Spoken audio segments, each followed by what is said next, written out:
الاول میں اور سیدنا ابو بکر صدیق رضی اللہ تعالیٰ عنہ کے ہاتھ پر تمام صحابہ کرام اہل بیت عظام کی بیعت بھی ماہ ربیع الاول میں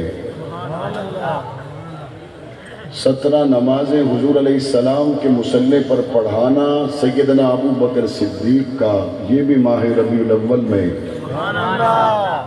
اور تمام صحابہ اور اہل بیت کا سیدنا ابو بکر صدیق کے پیچھے نمازیں پڑھنا یہ بھی ربیع الاول میں ماہ ربیع الاول حضور نبی کریم صلی اللہ علیہ وسلم کی ولادت و سعادت کا بابرکت مہینہ ہے اور اس سال ماہ ربیع الاول میں 1500 برس مکمل ہو گئے کہ حضور صلی اللہ علیہ وسلم دنیا میں تشریف لائے تھے۔